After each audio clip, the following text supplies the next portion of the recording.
চীনে যাওয়ার স্বাভাবিক একটা ভিসা, কিন্তু তার অন্তরালে লুকিয়ে রয়েছে এক ভয়ঙ্কর প্রতারণার জাল। আপনি কি জানেন, গত কয়েক বছরে হাজার হাজার বাংলাদেশের নারী হুট করেই চীনের পারিবারিক পুনর্মিলন ভিসা নিয়ে দেশ ছাড়ছেন।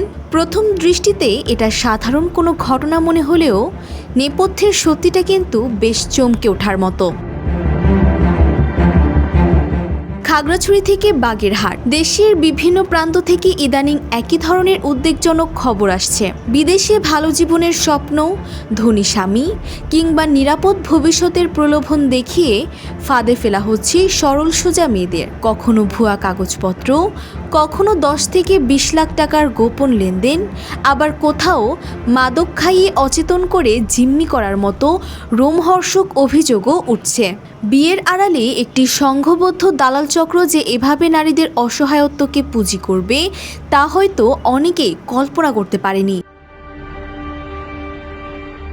পরিসংখ্যান বলছে 2020 থেকে 25 সালের মধ্যে 4000-এর বেশি নারী এই ভিসায় চীনে গেছেন। 2022 সালে যে সংখ্যাটা ছিল মাত্র 35, পরের বছরগুলোতেই তা 1 লাফে হাজার ছাড়িয়ে যায়।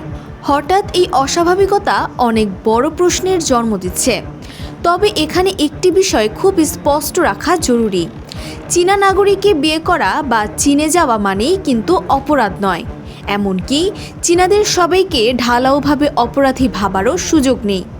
কিন্তু বৈবাহিক ভিসার এই সহজ পথটিকে কি কোনো আন্তর্জাতিক অপরাধী চক্র নিজেদের স্বার্থে ব্যবহার করছে?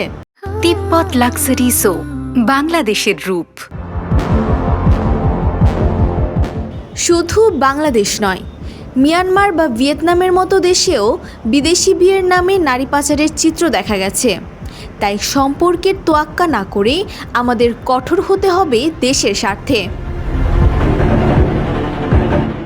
বিমানবন্দরে নজরদারি বাড়ানো, বিয়ের কাগজপত্র সঠিকভাবে যাচাই করা এবং দুই দেশের আইনশৃঙ্খলা বাহিনীর যৌথ পদক্ষেপ এখন সময়ের দাবি।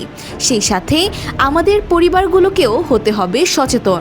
স্বপ্নের আড়ালে যেন কোনো অন্ধকার লুকিয়ে না থাকে, সেদিকে খেয়াল না রাখলে হয়তো কালকে আরেকটি পরিবারকে কাটতে হবে তাদের হারিয়ে যাওয়া মেয়ের জন্য।